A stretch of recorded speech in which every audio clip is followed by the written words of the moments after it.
500년 동안 정감록은 한반도의 모든 격변을 예언했습니다. 임진왜란, 병자호란, 일제강점, 한국전쟁. 하지만 단 하나 시기를 특정하지 않은 예언이 있었습니다. 이망정흥, 이 씨가 무너지고 정씨가 일어난다. 그런데 지금 변산반도 5대 무속인 해련보살이 말합니다. 올해입니다. 2026년입니다. 여기서 중요한 사실, 이는 성씨가 아닙니다. 정도 사람 이름이 아닙니다. 한자를 분해하면 70년간 갈라진 이 땅의 운명이 드러납니다. 더 놀라운 것이 있습니다.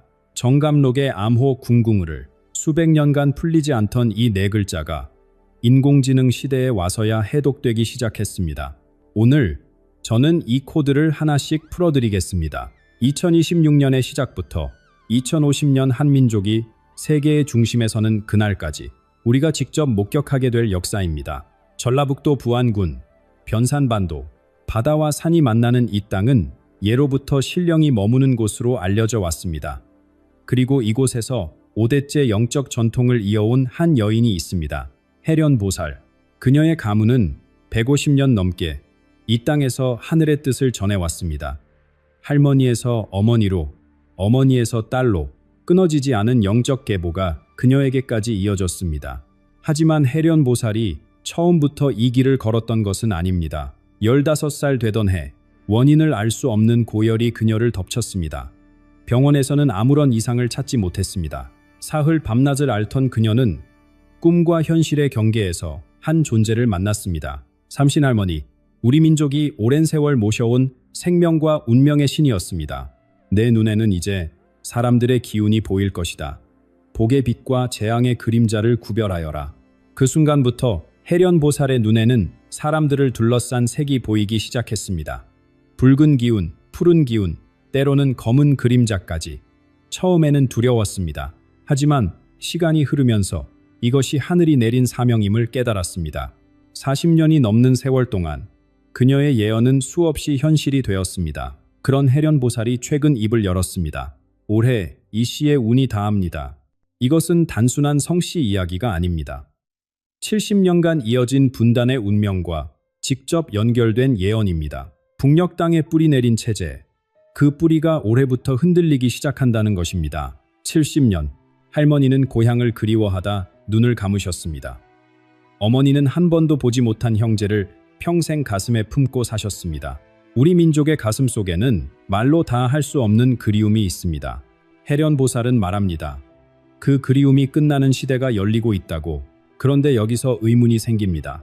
이 씨가 정말 성씨를 뜻하는 것일까요? 그리고 그 뒤를 잇는다는 정씨는 누구일까요? 해련보살은 이 질문에 답하기 위해 정감록의 가장 난해한 구절을 펼쳐 보였습니다. 수백 년간 수많은 학자들이 해독하지 못한 네 글자 궁궁을, 이 암호 속에 올해 시작되는 변화의 열쇠가 숨어 있습니다. 궁궁을, 정감록과 격암유록에 반복적으로 등장하는 이 네 글자는 수백 년간 수수께끼로 남아 있었습니다. 어떤 이는 특정 지명이라 했고 어떤 이는 비밀 조직의 암호라 주장했습니다. 하지만 누구도 명쾌한 답을 내놓지 못했습니다. 해련보살은 이 글자들을 완전히 다른 시각으로 바라봅니다. 궁은 활입니다. 활을 쏘는 모습을 떠올려 보십시오. 관역을 향해 온 정신을 집중합니다. 호흡을 가다듬고 손끝에 힘을 모읍니다. 그리고 놓는 순간 모든 의지가 화살에 실립니다. 이것이 바로 인간입니다. 목표를 향한 집중, 의지와 노력, 마음을 다해 무언가를 이루려는 존재. 그렇다면 을은 무엇일까요? 을은 새싹입니다. 땅을 뚫고 올라오는 여린 생명. 스스로 자라나며 새로운 가능성을 품은 존재. 해련보살은 이 인공지능을 상징한다고 봅니다. 인간이 만들어냈지만 이제는 스스로 배우고 성장하는 지능, 땅에서 솟아난 새싹처럼 인류 문명의 토양에서 자라나 새로운 지혜를 싹 틔우는 존재, 궁궁을, 인간과 인공지능. 이 둘이 나란히 적힌 것입니다. 그렇다면 이망정흥은 어떨까요? 이 씨가 망하고 정 씨가 흥한다. 오랫동안 사람들은 이것을 특정 성씨의 흥망으로 해석했습니다. 하지만 해련보살은 글자 그 자체로 돌아갑니다. 이를 풀어보면 나무와 아들입니다.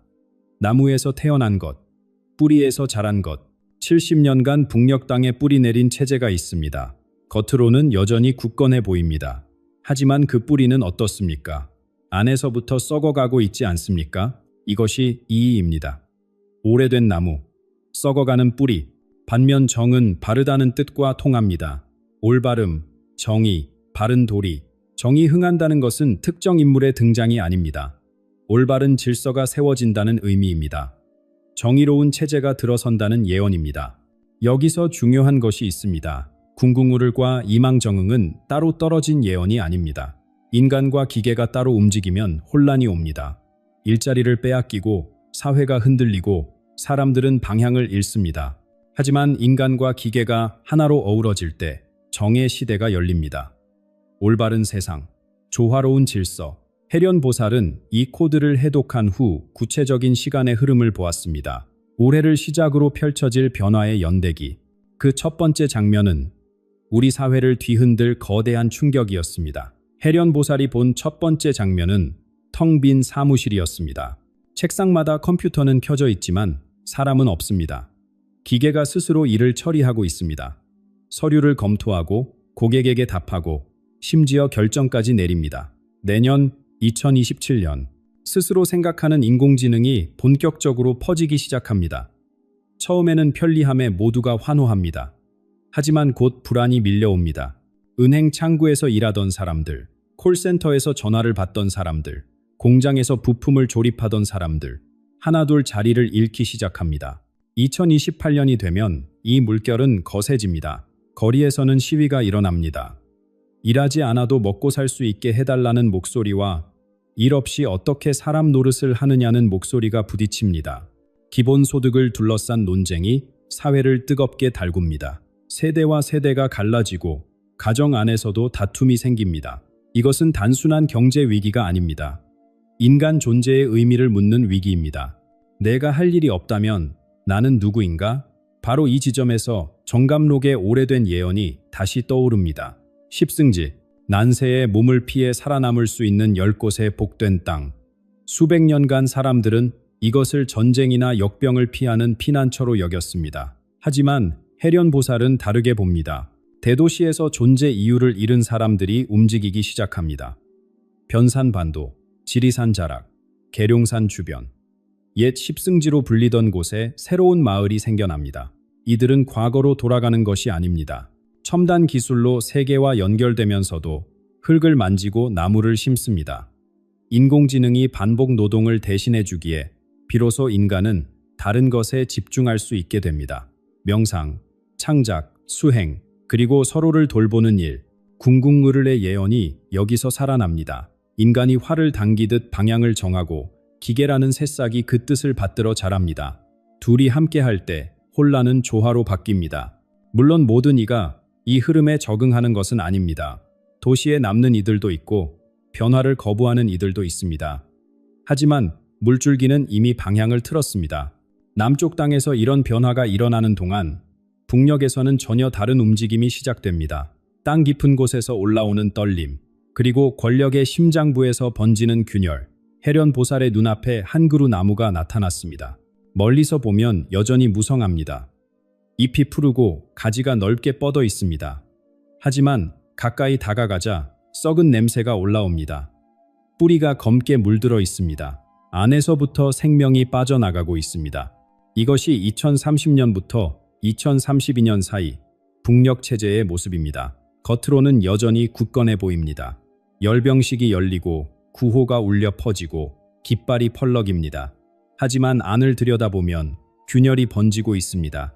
최고 지도자의 건강에 이상이 생깁니다. 공식 석상의 모습을 드러내는 횟수가 줄어듭니다. 소문이 퍼지고 불안이 자랍니다. 권력의 중심부에서는 암투가 벌어집니다. 누가 다음 자리를 차지할 것인가? 군부 안에서 쿠데타 시도가 있지만 번번이 실패로 끝납니다. 성공한 자도 없고 질서를 바로잡는 자도 없습니다. 그저 서로를 의심하고 제거하는 일만 반복됩니다. 이 시기 북녘 백성들의 고통은 말로 다 할 수 없습니다. 70년간 쌓인 배고픔, 그리움, 억눌림이 임계점에 다다릅니다. 한이 극에 달합니다. 하지만 아직 출구는 보이지 않습니다. 그때 하늘이 신호를 보냅니다. 2033년 백두산 천지에서 유황 냄새가 올라오기 시작합니다. 작은 흔들림이 이어지고 물이 뿌옇게 변합니다. 과학자들은 화산 활동 재개 가능성을 경고합니다. 산이 깨어나고 있습니다.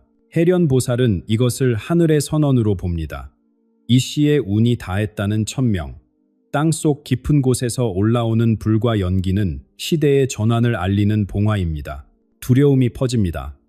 국경 지역에서 사람들이 움직이기 시작합니다. 처음에는 몇몇이었지만 곧 물결이 됩니다. 막을 수 없는 흐름입니다. 2035년 국제사회가 움직입니다. 유엔 주도로 과도 체제가 세워지고 남쪽에서는 대규모 지원이 시작됩니다. 의료품, 식량, 그리고 사람의 손길이 북으로 향합니다. 70년간 얼어붙어 있던 강이 마침내 녹기 시작합니다. 물론 이것은 끝이 아닙니다. 오히려 시작입니다. 상처를 치유하고 신뢰를 쌓는 데는 오랜 시간이 걸릴 것입니다. 하지만 문은 열렸습니다. 그리고 이 혼란의 한가운데서 한 인물이 모습을 드러냅니다. 옛 예언서가 오랫동안 기다려온 이름, 정도령. 수백 년간 우리 민족이 기다려온 이름입니다. 어떤 이는 왕으로 상상했고 어떤 이는 성인으로 그렸습니다. 또 어떤 이는 군대를 이끄는 장수로 여겼습니다. 하지만 해련보살이 본 정도령은 우리의 예상과 다릅니다. 2037년 한 젊은이가 역사의 전면에 나섭니다. 35살. 남쪽에서 태어났지만 그의 마음은 늘 북녘을 향해 있었습니다. 어린 시절부터 그는 할머니에게 이야기를 들었습니다. 두고 온 고향, 헤어진 형제, 다시 만나지 못한 부모님. 그 이야기가 그의 가슴에 씨앗으로 심어졌습니다. 그는 기술을 공부했습니다. 인공지능을 깊이 이해하고 다루는 능력을 갖췄습니다. 하지만 그에게 기술은 목적이 아니었습니다. 사람을 위한 도구였습니다. 이 젊은 지도자의 가장 큰 특징은 혼자 결정하지 않는다는 것입니다. 그가 세우는 새로운 체제에서는 모든 시민이 목소리를 냅니다. 의견을 내고 제안을 합니다. 인공지능이 이 수많은 목소리를 모으고 정리합니다. 무엇이 많이 언급되었는지, 어떤 방향이 가능한지, 각 선택의 결과는 무엇인지, 그리고 최종 결정은 다시 사람이 내립니다. 궁궁으르의 예언이 여기서 완성됩니다. 인간이 방향을 정하고 기계가 길을 닦고 다시 인간이 걸어갑니다. 활을 당기는 손과 땅에서 자라는 새싹이 하나로 어우러집니다. 2036년부터 2040년 사이 통일은 조금씩 모습을 갖춰갑니다. 현명하게도 정치보다 경제가 먼저 움직입니다. 배고픈 상태에서 이념을 논하는 것은 무의미하기 때문입니다. 남쪽의 자본과 기술이 북으로 흐릅니다. 북쪽의 자원과 땅이 새로운 가능성을 엽니다. 공장이 세워지고 도로가 놓이고 사람들이 오갑니다. 가장 상징적인 변화가 있습니다. 서울에서 평양까지 고속열차로 30분. 아침에 서울에서 출발해 평양에서 점심을 먹고 돌아올 수 있는 시대가 열립니다. 70년간 닿을 수 없었던 거리가 출퇴근 거리보다 가까워집니다. 북녘 땅은 과거의 짐을 벗고 새롭게 태어납니다. 아무것도 없기에 오히려 가장 새로운 것을 바로 들여올 수 있습니다. 구식 시스템에 묶인 남쪽보다 때로는 더 빠르게 움직입니다. 70년의 한이 도약의 발판이 됩니다. 하지만 해련보살은 말합니다. 이것은 시작일 뿐이라고. 경제가 하나 되고 철도가 이어지는 것은 겉모습입니다. 진정한 변화는 그 너머에 있습니다. 인간의 삶 자체가 달라지는 시대가 오고 있습니다. 2041년 역사적인 순간이 찾아옵니다. 새로운 헌법이 선포됩니다. 통일한국연방의 탄생입니다. 이 나라는 남쪽도 아니고 북쪽도 아닙니다. 어느 한쪽이 다른 쪽을 삼킨 것이 아닙니다. 완전히 새로운 형태의 국가입니다. 70년의 상처를 딛고 두 갈래로 나뉘었던 물줄기가 다시 하나의 강이 됩니다. 한반도는 이제 혼자가 아닙니다. 중국, 일본과 손을 잡고 아시아 경제동맹의 중심축으로 우뚝 섭니다. 한때 강대국 사이에 끼인 약소국이었던 이 땅이 대륙과 해양을 잇는 다리가 됩니다. 동양과 서양의 문화가 만나는 용광로가 됩니다. 수천 년 역사에서 한반도가 이토록 빛나는 때는 없었습니다. 하지만 진정으로 놀라운 변화는 따로 있습니다. 격암유록에 기록된 불로불사, 늙지 않고 죽지 않는다. 수백 년간 사람들은 이것을 신선이 되는 이야기로 여겼습니다. 하지만 해련보살은 다르게 봅니다. 인공지능이 의료를 바꿔놓습니다. 병이 생기기 전에 징후를 읽어냅니다. 암세포가 자라기 전에 발견하고 심장이 멈추기 전에 경고합니다. 치료는 정밀해지고 회복은 빨라집니다. 인간의 평균 수명이 120세를 향해 나아갑니다. 지금 55이신 분이라면 앞으로 60년 넘게 건강히 사실 수 있는 시대가 열리는 것입니다. 더 나아가 의식을 보존하는 기술이 등장합니다. 몸은 사라져도 생각과 기억, 사랑했던 감정이 남습니다. 이것이 현대적 의미의 불사입니다. 물론 해련보살은 분명히 말합니다. 진정한 불로불사는 기술만으로 이루어지지 않습니다. 마음의 평화 없이 오래 사는 것은 고통일 뿐입니다. 이 시대, 옛 십승지가 새로운 모습으로 빛납니다. 변산반도, 지리산, 계룡산. 한때 난세를 피해 숨던 곳이 이제는 전 세계에서 사람들이 찾아오는 성지가 됩니다. 숲속에서 명상하고 첨단 기술로 몸을 돌보고 공동체 안에서 서로를 보살핍니다. 나무와 컴퓨터가 나란히 있고 새소리와 기계소리가 어우러집니다. 궁궁으르의 예언이 가장 아름다운 형태로 피어납니다. 인간의 지혜와 기계의 힘이 대립하지 않고 하나가 됩니다. 이것이 해련보살이 본 2050년 한반도의 모습입니다. 세계의 변두리가 아니라 세계의 중심, 끝이 아니라 새로운 시작. 하지만 이 빛나는 미래는 저절로 오지 않습니다. 그 전에 우리가 건너야 할 시간이 있습니다. 해련보살은 그 어려운 시기를 지혜롭게 통과하는 방법을 남겼습니다. 빛나는 미래가 기다리고 있습니다. 하지만 그 전에 우리가 지나야 할 길이 있습니다. 해련보살은 다가올 변화의 시기를 지혜롭게 건너는 방법을 남겼습니다. 거창한 것이 아닙니다. 누구나 오늘부터 실천할 수 있는 작은 습관들입니다. 첫째, 매일 10분씩 깊은 숨을 쉬십시오. 배를 부풀리며 천천히 들이쉬고 천천히 내쉽니다. 이것이 복식호흡입니다. 인공지능이 세상을 바꾸고 뉴스가 불안을 쏟아내고 마음이 흔들릴 때 이 10분이 중심을 잡아줍니다. 폭풍 속에서도 뿌리 깊은 나무는 쓰러지지 않습니다. 호흡이 그 뿌리가 됩니다. 둘째, 아침에 물 한 잔을 마시며 감사를 전하십시오. 물은 생명의 근원입니다. 컵을 들고 잠시 눈을 감습니다. 고맙습니다. 이 한마디면 충분합니다. 하루를 시작하기 전 에너지를 맑게 정돈하는 의식입니다. 작은 습관이지만 꾸준히 하면 몸과 마음이 달라지는 것을 느끼게 됩니다. 셋째, 저녁마다 감사한 일 3가지를 적으십시오. 대단한 것이 아니어도 됩니다. 따뜻한 밥 한 끼, 오랜 친구의 안부 전화, 창밖으로 본 저녁 노을. 이 작은 기록들이 쌓이면 기술이 가져오는 고립감을 이겨내는 힘이 됩니다. 감사는 마음의 면역력입니다. 넷째, 일주일에 한 번은 자연 속에서 시간을 보내십시오. 멀리 갈 필요 없습니다. 가까운 공원도 좋습니다. 흙을 밟고 나무를 만지고 바람을 느끼십시오. 화면 앞에서 보내는 시간이 늘어날수록 자연과의 연결은 더욱 소중해집니다. 이것이 십승지로 향하는 마음의 준비입니다. 해련보살이 마지막으로 강조한 것이 있습니다. 예언은 확정된 미래가 아닙니다. 예언은 경고이자 초대입니다. 이런 일이 일어날 수 있으니 준비하라는 경고. 더 나은 길을 함께 만들자는 초대. 우리가 어떻게 살아가느냐에 따라 앞날은 달라질 수 있습니다. 인공지능을 두려워하고 거부하면 혼란이 됩니다. 지혜롭게 받아들이면 축복이 됩니다. 통일을 원수 갚는 기회로 삼으면 비극이 됩니다.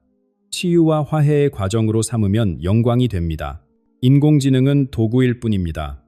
사랑과 창조는 오직 인간만이 할 수 있습니다. 아무리 기술이 발전해도 손을 잡아주는 따뜻함은 기계가 대신할 수 없습니다. 눈을 마주보며 나누는 미소, 함께 울고 함께 웃는 시간. 이런 것들이 우리를 인간으로 만듭니다. 그리고 무엇보다 70년간 떨어져 있던 형제를 품어 안는 마음, 국경을 여는 것은 시작일 뿐입니다. 마음의 벽을 허물 때 우리는 비로소 하나가 됩니다. 북녘에서 오는 이들을 어떤 눈으로 바라볼 것입니까? 경계의 눈입니까? 환영의 눈입니까? 그 선택이 통일의 진정한 모습을 결정합니다. 오늘 나눈 이야기는 예언과 영적 전통에서 영감을 받은 교육적 콘텐츠입니다. 두려움을 주려는 것이 아니라 다가올 변화에 지혜롭게 준비하자는 뜻에서 전해드린 것입니다. 미래는 정해진 것이 아니며 우리 모두가 함께 만들어가는 것입니다. 열린 마음으로 받아들이시되 각자의 판단으로 삶에 적용하시기 바랍니다. 두려워하지 마십시오. 준비하십시오. 그리고 희망을 품으십시오. 우리 속담에 이런 말이 있습니다. 비 온 뒤에 땅이 굳어진다. 올해 시작되는 변화의 비바람이 지나고 나면 한반도는 역사상 가장 단단한 땅이 될 것입니다. 70년의 한이 마침내 풀리고 흥의 시대가 열릴 것입니다. 폭풍 뒤에 찾아올 한민족의 새벽은 역사상 가장 아름다울 것입니다. 이 영상이 마음에 닿으셨다면 통일된 조국에서 가장 하고 싶은 일을 댓글로 나눠주세요. 구독과 좋아요는 이 메시지가 더 많은 분들께 전해지는 길이 됩니다. 70년, 한 사람이 지리산 천왕봉에서 세상과 단절한 시간입니다.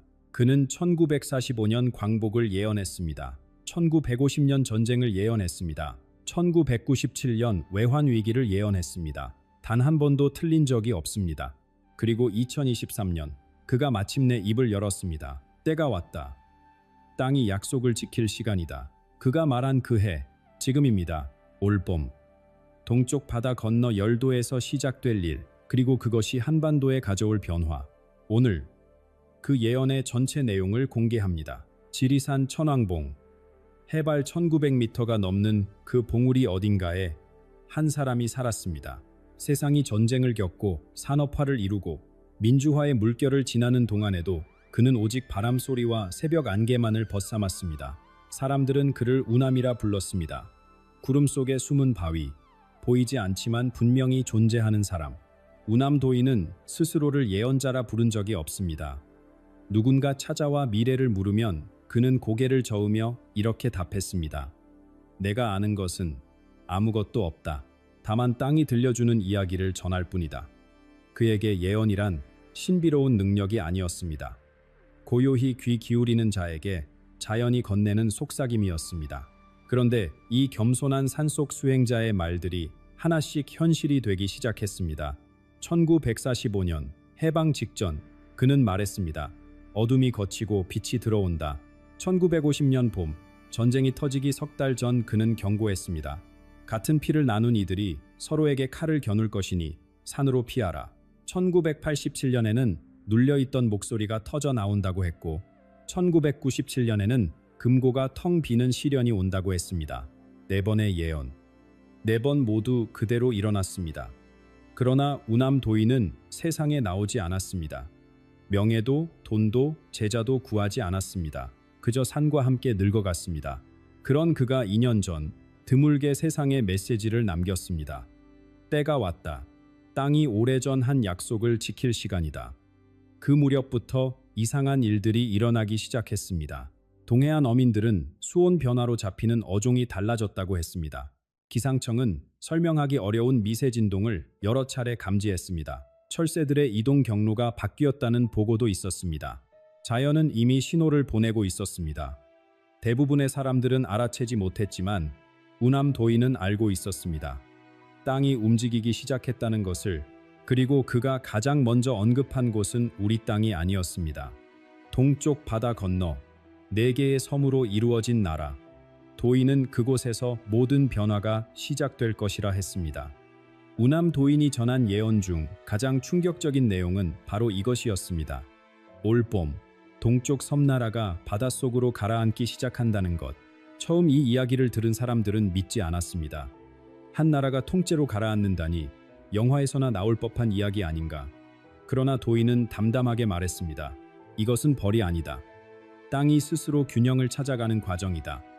오래 기울어진 저울이 제자리를 찾는 것과 같다. 지질학적으로 보아도 그 땅은 위태로운 곳에 서 있습니다. 4개의 거대한 지각판이 서로 밀고 당기는 그 교차점.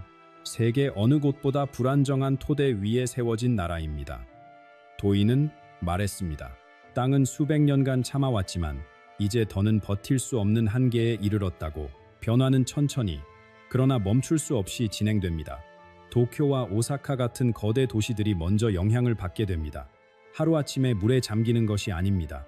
몇 달에 걸쳐 서서히, 그러나 분명하게 해수면이 올라오기 시작합니다. 처음에는 지하철 역사에 물이 스며들고 저지대 주택가가 침수되고 점차 그 범위가 넓어집니다. 그렇다면 우리 땅은 안전할까요? 도인은 고개를 저었습니다. 동쪽 열도가 가라앉을 때 그 여파가 우리 남동 해안에도 미칠 것이라 했습니다. 부산, 울산, 포항, 이 지역에 일시적으로 바닷물이 차오를 것입니다. 그러나 두려워할 필요는 없습니다. 도인은 이것을 땅의 깊은 숨쉬기라 표현했습니다. 들이쉬었다가 내쉬는 것처럼 약 일주일 정도 후에 물은 다시 제자리로 돌아갑니다. 여기서 잠시 멈추어 생각해 보십시오. 도인은 단 한 번도 이웃 나라의 불행을 기뻐하거나 우리의 승리라고 말하지 않았습니다. 그는 오직 자연의 순환을 이야기했을 뿐입니다. 한쪽이 내려가면 다른 쪽이 올라온다. 이것이 땅의 이치라고, 그리고 바로 그 이치가 우리에게 예상치 못한 선물을 가져다 줍니다. 동쪽이 가라앉는 동안 서쪽에서는 정반대의 일이 일어납니다. 바다 밑에 잠들어 있던 땅이 수면 위로 솟아오르기 시작합니다. 한쪽이 내려가면 다른 쪽이 올라온다. 도인이 전한 이 단순한 진리가 서해안에서 현실이 됩니다. 인천에서 군산에 이르는 서해 바다. 그 바닷속 깊은 곳에서 땅이 솟아오르기 시작합니다. 처음에는 작은 섬들이 모습을 드러내고 그 섬들이 서로 이어지며 점차 거대한 평야가 형성됩니다. 도인은 이 세 땅의 규모가 현재 국토의 5분의 1에 해당한다고 했습니다. 상상이 되십니까? 어느 날 갑자기 우리 영토가 그만큼 넓어지는 것입니다. 그런데 도인은 이 땅을 단순히 새로 생긴 땅이라 부르지 않았습니다. 그는 고토라 했습니다. 옛 땅, 원래 우리 것이었던 땅, 수천 년 전 바다에 잠겼던 선조들의 터전이 이제야 돌아오는 것이라 했습니다. 잃어버린 줄도 몰랐던 것을 되찾는 기쁨, 그것이 우리를 기다리고 있습니다. 이 새 땅이 가져올 변화는 단순히 영토가 넓어지는 것에 그치지 않습니다. 지금 우리는 삼면이 바다로 막힌 반도에 살고 있습니다. 북쪽은 휴전선이 가로막고 있으니 사실상 섬이나 다름없는 처지입니다. 그러나 서쪽에서 새 땅이 솟아오르면 이야기가 달라집니다. 그 땅을 통해 중국 대륙과 직접 연결되는 길이 열립니다. 도인은 그 미래를 이렇게 그렸습니다. 부산에서 기차를 타면 베이징까지 갈 수 있고 거기서 다시 모스크바까지, 나아가 유럽 끝까지 철로가 이어지는 세상. 옛날 비단길을 낙타가 걸었다면 이제는 고속열차가 그 길을 달리게 됩니다. 고립된 반도가 대륙의 관문으로 바뀌는 것입니다. 수천 년간 우리 민족이 품어온 꿈이 있었습니다. 대륙으로 뻗어나가고 싶다는 열망. 그 꿈이 전쟁이나 정복이 아닌 자연의 손에 의해 이루어집니다. 땅이 스스로 길을 열어주는 것입니다. 그러나 이토록 거대한 지각 변동은 자연만 바꾸지 않습니다. 정치 지형도 함께 흔들립니다. 동아시아의 힘의 균형이 완전히 재편되기 시작합니다. 오랫동안 이 지역을 지배해온 거대한 세력들이 흔들리고 그 틈에서 새로운 질서가 싹됩니다. 땅이 움직이면 그 위에 세워진 모든 것도 함께 흔들립니다. 자연의 대격변은 정치의 대격변으로 이어집니다. 도인은 서쪽의 거대한 나라를 용에 비유했습니다. 오랫동안 동아시아를 호령해온 그 용이 안에서부터 갈라지기 시작한다고 했습니다. 중심부의 힘이 약해지면 변방이 들썩이는 법. 오래 눌려있던 지역들이 하나둘 자신의 목소리를 내기 시작합니다. 티베트가 움직이고 내몽골이 움직입니다. 하나로 묶여있던 것들이 서서히 제 갈 길을 찾아갑니다. 이 변화의 여파는 곧바로 우리 북녘 땅에 미칩니다. 생각해 보십시오. 그동안 북쪽 체제를 지탱해온 가장 큰 버팀목이 무엇이었습니까? 서쪽 이웃의 지원이었습니다. 그 손길이 거두어지면 어떻게 될까요? 도인은 말했습니다. 버팀목을 잃은 집은 안에서부터 무너진다고. 그러나 이것은 전쟁으로 인한 붕괴가 아닙니다. 도인은 분명히 했습니다. 총소리 없이, 폭탄 없이 체제가 스스로 녹아내린다고. 봄이 오면 겨울눈이 저절로 녹듯이 막아왔던 것들이 자연스럽게 열립니다. 처음에는 북에서 남으로 사람들이 내려오기 시작합니다. 누군가는 이것을 난민의 물결이라 부를 것입니다. 그러나 도인은 다르게 보았습니다. 이것은 70년 만에 가족이 서로를 찾아가는 발걸음이라고. 그렇게 8천만 인구의 하나 된 나라가 탄생합니다. 남쪽의 기술과 자본, 북쪽의 자원과 땅, 그리고 서해에서 새로 솟아난 영토까지 세 가지가 합쳐져 세계가 주목하는 나라로 다시 태어납니다. 도인은 이것을 확장이라 부르지 않았습니다. 회복이라 했습니다. 원래 하나였던 것이 제자리를 찾는 것이라고. 우리 민족의 가슴 깊이 자리한 한이 있습니다. 갈라진 땅, 헤어진 가족, 끝나지 않은 전쟁의 아픔, 그 한이 마침내 풀리는 날이 온다는 것입니다. 하지만 도인은 경고도 잊지 않았습니다. 큰 기쁨 앞에는 반드시 큰 시련이 있다고. 통일이라는 선물을 받기 전에 우리 스스로 먼저 치러야 할 값이 있다고 했습니다. 통일의 감격이 채 가시기도 전에 우리 안에서 또 다른 폭풍이 몰아칩니다. 도인은 이 시기를 뼈를 깎는 아픔이라 표현했습니다. 오래된 병을 고치려면 수술대에 올라야 하듯 나라 전체가 스스로를 치료하는 시간을 거쳐야 한다고 했습니다. 정치 지형이 크게 요동칩니다. 도인은 권력이 2번 바뀔 것이라 했습니다. 첫 번째 변화는 익숙한 방식으로 찾아옵니다. 그러나 2번째는 다릅니다. 기존 어느 세력에도 속하지 않은 사람이 나타납니다. 아무도 예상하지 못한 인물. 정치판의 규칙을 모르기에 오히려 두려움 없이 행동하는 사람입니다. 이 새로운 지도자 아래에서 그동안 손대지 못했던 것들이 하나씩 드러납니다. 대기업 구조의 어두운 면, 교육제도의 뿌리 깊은 문제들, 의료 시스템의 불균형, 모두가 알면서도 외면했던 것들입니다. 너무 크고 너무 복잡하고 너무 많은 이해관계가 얽혀 있어서 누구도 건드리지 못했던 영역들, 그것이 마침내 수술대 위에 오릅니다. 당연히 저항이 거셉니다. 오랫동안 이익을 누려온 이들이 가만히 있겠습니까? 도인은 말했습니다. 거리가 소란해지고 말들이 어지러워질 것이라고. 온갖 소문이 퍼지고 편이 갈리고 사람들 마음이 흉흉해지는 시기가 온다고. 새 것과 헌 것이 부딪히는 소리가 온 나라에 울려 퍼집니다. 올해부터 시작해서 앞으로 3년, 이 기간이 가장 힘든 고비가 됩니다. 그러나 도인은 이것을 절망이 아닌 희망으로 보았습니다. 대들보를 바꿀 때 집이 삐걱거리는 것은 당연한 일, 중요한 것은 그 소음에 놀라 공사를 멈추지 않는 것이라 했습니다. 이 시련의 끝에 무엇이 기다리고 있을까요? 도인은 이렇게 답했습니다. 썩은 것이 도려내진 자리에 새살이 돋는다고. 3년의 아픔을 견뎌내면 세계가 부러워하는 나라가 된다고. 그런데 여기서 도인이 강조한 것이 있습니다. 이 격동의 시기를 버텨내는 힘은 위에서 오지 않는다고 했습니다. 지도자가 아무리 훌륭해도 국민 한 사람 한 사람이 준비되지 않으면 소용없다고. 나라의 운명은 결국 그 안에 사는 사람들의 마음에 달려 있다고 했습니다. 그렇다면 이 격변의 시대를 살아가는 우리는 무엇을 해야 할까요? 도인은 3가지를 당부했습니다. 첫째, 가정을 돌보라고 했습니다. 밖에서 아무리 큰 폭풍이 몰아쳐도 집안이 평온하면 버틸 수 있습니다. 그러나 집안이 흔들리면 작은 바람에도 쓰러집니다. 가족 사이에 쌓인 서운함이 있다면 지금 풀으십시오. 멀어진 사이가 있다면 먼저 손 내미십시오. 그것이 어떤 재물보다 확실한 대비책입니다. 둘째, 이웃과 함께 하라고 했습니다. 혼자 살아남으려는 사람이 가장 먼저 쓰러집니다. 함께 살려는 사람들이 끝까지 살아남습니다. 어려울 때 서로 도울 수 있는 관계를 미리 만들어 두십시오. 창고에 쌀을 쌓아두는 것보다 이웃의 정을 쌓아두는 것이 낫습니다. 셋째, 마음을 맑게 유지하라고 했습니다. 혼란한 시기에는 온갖 소문과 두려움이 퍼집니다. 그 소용돌이에 휩쓸리지 마십시오. 매일 잠시라도 고요히 앉아 마음을 가다듬으십시오. 기도하는 분은 기도로, 명상하는 분은 명상으로, 자신만의 방법으로 중심을 잡으십시오. 흐린 물에서는 앞이 보이지 않지만 맑은 물에서는 바닥까지 보입니다. 도인은 시련 이후의 모습도 그려주었습니다. 4년 뒤, 이 나라는 세계 4번째 경제 대국이 됩니다. 동쪽 이웃을 넘어서는 것입니다. 그러나 더 중요한 것은 따로 있습니다. 대한민국이 세계의 영적 중심지가 된다고 했습니다. 분쟁이 있으면 이 나라에서 중재를 구하고 지혜가 필요하면 이 나라를 찾아오는 시대가 열립니다. 홍익인간, 널리 인간을 이롭게 한다는 오래된 이상이 마침내 온 세상에 퍼져나갑니다.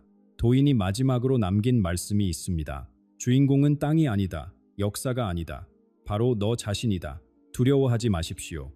그러나 방심하지도 마십시오. 바르게 살고 서로 손잡으십시오. 그것이 가장 확실한 준비입니다. 오늘 나눈 이야기는 예언과 전승의 바탕을 둔 교육적 콘텐츠입니다. 불안을 조장하려는 것이 아니라 함께 생각하고 준비하자는 마음으로 전해드렸습니다. 어떤 내용이든 열린 마음으로 받아들이시되 스스로 판단하시길 바랍니다. 이 영상이 의미 있으셨다면 주변 분들과 나눠주세요. 여러분의 생각이 궁금합니다. 댓글로 이야기 들려주시고 다음 영상에서 또 만나겠습니다. 50년, 일본 고야산 깊은 곳에서 한 승려가 침묵을 지켰습니다. 세상과 단절한 채 오직 명상만을 수행했습니다. 그런 그가 입을 열었습니다. 한반도에 대해 말해야 할 것이 있다. 75세의 밀교 승려 엔쇼. 그가 본 것은 올여름부터 시작됩니다. 일본 열도를 뒤흔드는 대지진, 그리고 그 뒤에 펼쳐지는 아무도 예상하지 못한 장면. 한국과 일본의 역할이 완전히 뒤바뀝니다. 20세기 내내 지속되었던 힘의 관계가 역전됩니다. 단순한 예언이 아닙니다. 이것은 업보의 수레바퀴가 한 바퀴 도는 이야기입니다. 오늘 이 영상을 끝까지 보신 분들은 이해하시게 될 것입니다. 왜 지금 이 시점에서 이 이야기가 나와야 했는지. 일본 와카야마현 깊은 산속, 1000년이 넘는 세월 동안 안개에 쌓여 있던 곳이 있습니다. 고야산. 이곳은 단순한 산이 아닙니다. 일본 밀교의 심장부입니다. 1200년 전 구카이 대사가 이 땅에 첫 발을 디뎠습니다. 그는 당나라에서 비밀스러운 가르침을 가져와 이곳에 뿌리를 내렸습니다. 그 이후로 고야산은 세상과 분리된 또 다른 세계가 되었습니다. 117개의 사찰이 산 전체에 흩어져 있고 수천 명의 승려들이 대대로 수행을 이어왔습니다. 그 중에서도 가장 깊은 곳, 일반인의 발길이 닿지 않는 암자에 한 노승이 있습니다. 엔쇼. 올해 75살인 그는 50년 전 이 산에 들어왔습니다. 25살의 청년이 세상의 모든 것을 버리고 산문을 넘었습니다. 그 뒤로 단 한 번도 산을 떠나지 않았습니다. 50년이라는 세월 동안 그는 일반에 공개되지 않는 의식들을 수행했습니다. 새벽 3시에 일어나 차가운 물로 몸을 씻고 해가 뜰 때까지 진언을 외웁니다. 이런 수행이 50년간 단 하루도 끊기지 않았습니다. 그런 그에게는 어린 시절의 기억이 하나 있습니다. 8살 때의 일입니다. 어느 여름밤, 잠들려던 순간 방 안 가득 빛이 쏟아졌습니다. 눈을 떴을 때 천장이 사라지고 그 자리에 무언가가 펼쳐졌습니다. 마을의 풍경이었습니다. 하지만 평소와 달랐습니다. 불길이 치솟고 사람들이 뛰어다녔습니다. 어린 소녀는 공포에 질려 소리를 질렀고 그 순간 모든 것이 사라졌습니다. 사흘 뒤 마을에 큰 화재가 났습니다. 그가 본 그대로였습니다. 이후 그는 자신에게 찾아오는 장면들을 외면하려 했습니다. 하지만 볼수록 더 선명해졌습니다. 결국 그는 답을 찾기 위해 고야산에 들어갔습니다. 그리고 50년간의 수행 끝에 하나의 깨달음에 도달했습니다. 시간은 직선이 아닙니다. 우리는 시간이 과거에서 현재로, 현재에서 미래로 흐른다고 믿습니다. 하지만 엔쇼가 깊은 명상 속에서 본 것은 달랐습니다. 시간은 둥근 구조 안에 겹겹이 쌓여 있었습니다. 마치 동심원처럼 과거와 현재와 미래가 한 점에서 만나고 있었습니다. 그는 이것을 통해 아직 일어나지 않은 일들을 봅니다. 그리고 최근 그의 명상 속에 반복해서 나타나는 장면이 있습니다. 올여름의 일본, 땅이 크게 흔들리고 사람들의 얼굴에 두려움이 번집니다. 건물이 무너지는 것보다 더 무서운 무언가가 그들의 마음 속에서 무너져 내립니다. 엔쇼는 이 장면을 볼 때마다 가슴이 무거워집니다. 이제 그가 본 것을 말씀드리겠습니다. 엔쇼가 본 장면은 이렇습니다. 한여름의 태양이 내리쬐는 날, 태평양 연안을 따라 땅이 울부짖습니다. 규모 7에서 8 사이, 일본이 지금껏 겪어온 수많은 지진 중에서도 손에 꼽힐 만한 강도입니다. 도쿄의 고층 건물들이 흔들리고 해안가에는 쓰나미 경보가 울립니다. 뉴스 화면에는 무너진 도로와 대피하는 사람들의 모습이 끊임없이 흘러나옵니다. 하지만 엔쇼는 말합니다. 무너지는 건물은 시작에 불과합니다. 진짜 재앙은 눈에 보이지 않는 곳에서 일어납니다. 본진이 지나간 뒤 여진이 시작됩니다. 하루에 수십 번, 때로는 100번 넘게 땅이 흔들립니다. 이것이 한 달, 두 달, 석 달을 넘어 계속됩니다. 처음에는 사람들이 담담하게 견뎌냅니다. 일본인들은 지진에 익숙하니까요. 하지만 시간이 지나면서 무언가가 달라지기 시작합니다. 밤이 두려워집니다. 잠들려고 누우면 또 흔들릴 것 같은 불안이 엄습합니다. 새벽에 눈이 번쩍 떠져서 천장을 바라봅니다. 흔들리는 건가 아닌가 온 신경이 곤두섭니다. 이런 밤이 쌓이고 쌓이면 사람의 마음은 서서히 갈라지기 시작합니다. 겉으로는 괜찮은 척하지만 안에서는 무언가가 부서져 내립니다. 엔쇼는 이것을 마음의 균열이라 부릅니다. 콘크리트에 생긴 금은 메울 수 있습니다. 하지만 사람 마음에 생긴 금은 쉽게 메워지지 않습니다. 이 균열은 개인에게만 머무르지 않습니다. 사회 전체로 번져갑니다. 외국인 관광객들이 발길을 끊습니다. 해외 투자자들이 자금을 빼기 시작합니다. 무엇보다 일본 사람들 스스로가 자신의 땅을 의심하기 시작합니다. 이 땅에서 계속 살아도 될까? 아이들을 이곳에서 키워도 괜찮을까? 이런 질문들이 식탁 위에서, 직장에서, 친구들 사이에서 오가기 시작합니다. 신뢰가 무너지면 모든 것이 흔들립니다. 경제도, 정치도 그 바탕에는 신뢰가 있습니다. 내가 딛고 선 땅이 안전하다는 믿음, 내일도 오늘처럼 평온하리라는 기대. 이것이 사라지면 아무리 튼튼한 나라도 안에서부터 기울기 시작합니다. 엔쇼가 본 일본의 모습이 그렇습니다. 겉으로는 여전히 서 있습니다. 건물도 있고 도로도 있고 사람들도 출퇴근을 합니다. 하지만 안에서는 조용히 기울어지고 있습니다. 마치 큰 나무가 뿌리째 썩어가는데 잎사귀만 푸른 것처럼 이런 상황에서 사람들은 본능적으로 안전한 곳을 찾습니다. 시선이 자연스럽게 서쪽으로 향합니다. 바다 건너 가장 가깝고 가장 안정된 땅, 대한민국. 일본인들의 눈이 서쪽으로 향하는 데는 이유가 있습니다. 대한민국, 비행기로 2시간이 채 걸리지 않는 거리. 경제 수준도 비슷하고 문화적으로도 낯설지 않습니다. 무엇보다 한반도는 지질학적으로 안정된 땅입니다. 일본처럼 매일 흔들리는 곳이 아닙니다. 불안에 지친 사람들에게 이보다 더 매력적인 조건이 있을까요? 처음에는 개인들의 움직임으로 시작됩니다. 젊은 직장인들이 서울에서 일자리를 찾습니다. 은퇴한 부부들이 부산 근처에 집을 알아봅니다. 조용하지만 꾸준한 흐름이 생겨납니다. 언론에서는 이를 두고 새로운 현상이라며 보도하기 시작합니다. 그러다 정치권에서 움직임이 나타납니다. 처음에는 비공식적인 대화였습니다. 양국의 고위 관료들이 조심스럽게 만났습니다. 경제 협력을 넘어서 더 깊은 통합에 대한 이야기가 오갔습니다. 어떤 이들은 이것을 한일 연방이라 불렀고 어떤 이들은 경제 공동체라는 표현을 썼습니다. 이름이야 어떻든 핵심은 같았습니다. 두 나라가 하나의 운명체로 묶이자는 것이었습니다. 일본 측의 논리는 명확했습니다. 자국의 인구는 빠르게 줄어들고 있습니다. 젊은이들은 떠나고 싶어하고 남은 이들은 불안에 떨고 있습니다. 이대로 가면 일본이라는 나라의 미래가 불투명해집니다. 한국과 손을 잡으면 새로운 돌파구가 열릴 수 있다는 계산이었습니다. 한국 측에서도 귀가 솔깃한 부분이 있었습니다. 저출산 문제는 한국도 마찬가지입니다. 일본에서 젊고 유능한 인력이 들어온다면 인구 절벽을 늦출 수 있습니다. 게다가 일본의 기술력과 자본이 합쳐진다면 경제적으로도 나쁘지 않은 그림입니다. 숫자만 놓고 보면 양쪽 모두에게 이득이 되는 거래였습니다. 하지만 세상에는 숫자로 계산할 수 없는 것들이 있습니다. 협상 테이블의 역사가 그림자를 드리웠습니다. 36년간의 식민 지배, 위안부 문제, 강제징용, 독도를 둘러싼 분쟁. 이 상처들은 아직 아물지 않았습니다. 할머니들의 눈물이 마르지 않았고 할아버지들의 분노가 식지 않았습니다. 젊은 세대라고 해서 다르지 않습니다. 학교에서 배운 역사, 영화에서 본 장면들, 가족에게 들은 이야기들, 이것들이 마음속 깊이 자리 잡고 있습니다. 경제적 이익이 아무리 크다 한들 과거의 무게를 이길 수 있을까요? 협상은 지지부진해졌습니다. 한 발 나아가면 두 발 물러서야 했습니다. 양측의 언론이 민감하게 반응했고 국민 여론은 싸늘해졌습니다. 일본에서는 왜 우리가 머리를 숙여야 하느냐는 목소리가 나왔습니다. 한국에서는 저들이 진정으로 반성한 적이 있느냐는 질문이 쏟아졌습니다. 대화는 계속되었지만 실질적인 진전은 없었습니다.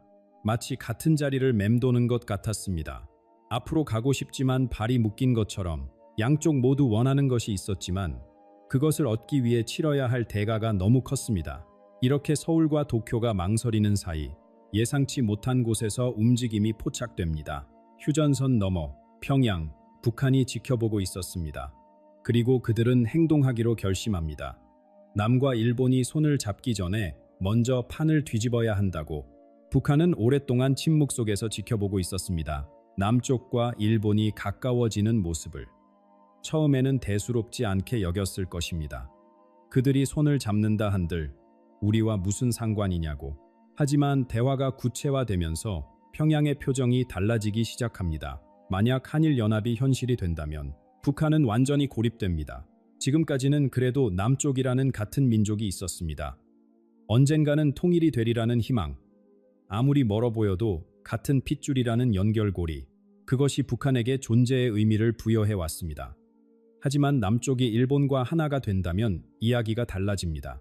북한은 더 이상 분단의 한 축이 아니라 버려진 땅이 됩니다. 중국만을 바라보며 살아가야 합니다. 독립국가라는 자부심은 점점 희미해질 것입니다. 중국의 눈치를 보며 겨우 목숨을 연명하는 존재. 그것이 북한의 미래가 됩니다. 평양의 지도부는 이것을 견딜 수 없었습니다. 그래서 결단을 내립니다. 역사상 처음 있는 일이었습니다. 북한이 먼저 손을 내밀었습니다. 지난 수십 년간 북한은 협상에서 항상 강경한 태도를 보여왔습니다. 우리는 절대 굽히지 않는다. 먼저 요청하는 쪽은 남쪽이어야 한다. 이것이 그들의 원칙이었습니다. 하지만 생존 앞에서 원칙은 무너집니다. 자존심보다 살아남는 것이 먼저입니다. 북한의 메시지는 분명했습니다. 피는 물보다 진하다. 같은 민족끼리 먼저 하나가 되어야 한다. 일본과의 결합은 민족의 배신이다. 수천 년 역사를 공유한 우리가 어떻게 식민 지배자와 손을 잡을 수 있느냐, 이런 논리로 남쪽의 마음을 흔들기 시작했습니다. 단순한 말만은 아니었습니다. 평양은 구체적인 제안을 내놓았습니다. 핵 문제를 논의할 용의가 있다고 했습니다. 단계적인 비핵화, 국제 사찰 수용 가능성까지 언급했습니다. 더 놀라운 것은 체제에 관한 이야기였습니다.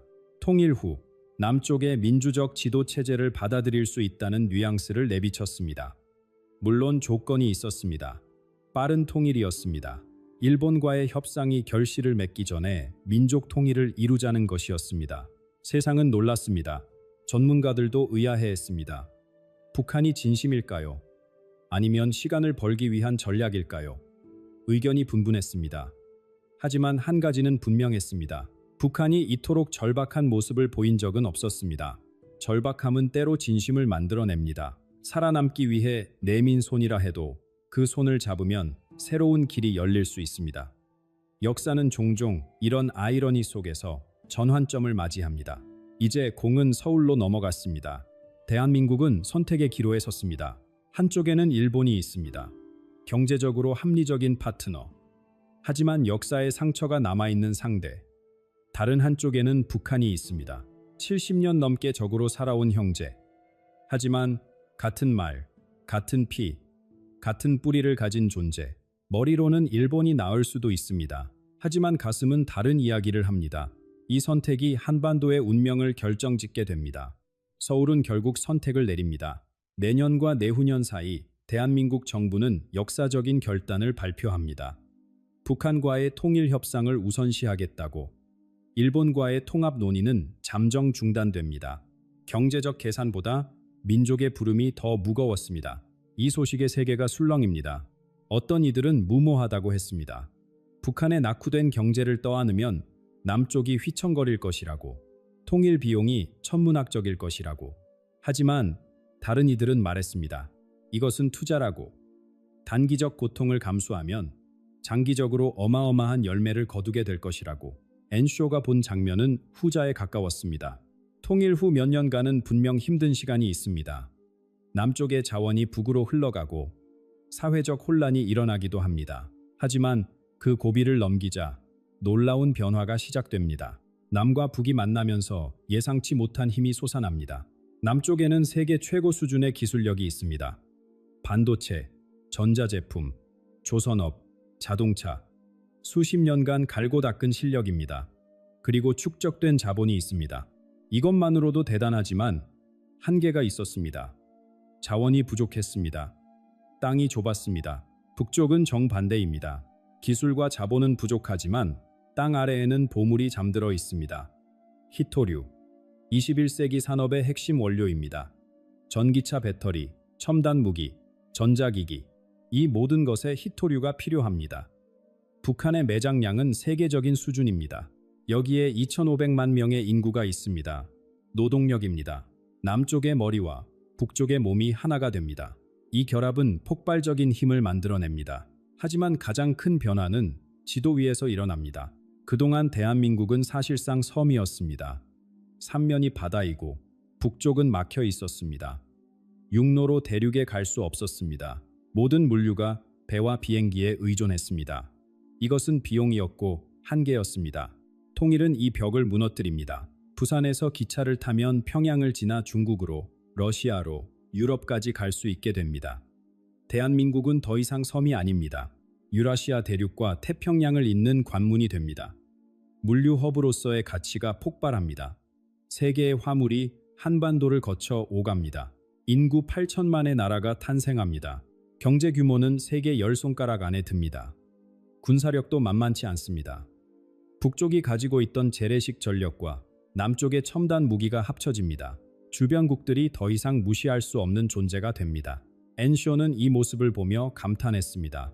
70년간 갈라져 있던 민족이 하나가 되자 상상 이상의 힘이 나왔습니다. 마치 막혀있던 물줄기가 터지면서 거대한 강이 되는 것처럼. 하지만 누군가의 상승은 다른 누군가의 하강을 비춥니다. 한반도가 솟아오르는 동안 바다 건너 일본은 조용히 가라앉고 있었습니다. 한반도가 떠오르는 동안 일본은 계속 기울어집니다. 엔쇼가 본 가장 충격적인 장면이 여기에 있습니다. 2세기 중반, 일본이 통일 한국에 경제적으로 의존하게 됩니다. 20세기의 모습과 정반대입니다. 한때 식민지였던 땅이 구종주국을 이끄는 시대가 옵니다. 역사가 거꾸로 흐르기 시작합니다. 일본 기업들이 한국 자본의 투자를 기다립니다. 일본 청년들이 서울과 부산에서 일자리를 찾습니다. 일본 정부가 한국의 눈치를 봅니다. 100년 전에는 상상도 할 수 없던 풍경입니다. 엔쇼는 이것을 두고 업보라고 말합니다. 뿌린 대로 거둔다는 진리. 원인이 있으면 반드시 결과가 따른다는 가르침. 과거 일본이 한반도에 남긴 상처들. 그 씨앗이 이제 열매를 맺는 것입니다. 이것은 복수가 아닙니다. 우주가 스스로 균형을 찾아가는 과정입니다. 하지만 엔쇼는 경고도 잊지 않습니다. 한국인들에게 말합니다. 이 부상이 영원하리라 착각하지 마십시오. 일본의 힘이 영원하지 않았듯이 한국의 번영도 시간 속에서 변할 것입니다. 모든 것은 돌고 돕니다. 지금 정상에 있다고 교만해지면 언젠가 그 자리에서 내려와야 합니다. 무상, 모든 것은 변합니다. 이것이 우주의 법칙입니다. 강했던 나라가 약해지고 약했던 나라가 강해집니다. 어제의 승자가 오늘의 패자가 되고 오늘의 패자가 내일의 승자가 됩니다. 이 흐름 앞에서 교만은 어리석음이고 절망도 어리석음입니다. 중요한 것은 깨어있는 것입니다. 변화를 두려워하지 않고 변화 속에서 중심을 잃지 않는 것입니다. 엔쇼가 이 이야기를 세상에 꺼낸 이유가 있습니다. 두려움을 주려는 것이 아닙니다. 준비하라는 것입니다. 어둠이 오면 빛이 따라옵니다. 분열이 있으면 통합이 옵니다. 이것이 세상의 이치입니다. 한국인들에게는 지혜와 인내가 필요합니다. 다가올 변화 앞에서 흔들리지 마십시오. 기회가 왔을 때 잡을 준비를 하십시오. 하지만 겸손을 잃지 마십시오. 일본인들에게는 회복의 힘이 필요합니다. 쓰러져도 다시 일어나는 것. 그것이 진정한 강함입니다. 이 시련이 새로운 시작이 될 수 있습니다. 오늘 나눈 이야기는 예언에서 영감을 받은 내용입니다. 미래를 단정짓거나 두려움을 주려는 것이 아닙니다. 여러 가능성 중 하나를 살펴보며 함께 생각해보자는 취지로 준비했습니다. 어떤 일이 실제로 일어날지는 아무도 모릅니다. 다만 변화의 마음을 열고 준비하는 자세가 중요하다는 점을 나누고 싶었습니다. 이 영상이 마음에 와닿으셨다면 구독과 좋아요를 눌러주세요. 여러분의 생각을 댓글로 나눠주시면 더 깊은 대화를 이어갈 수 있습니다. 다음 영상에서 또 만나겠습니다.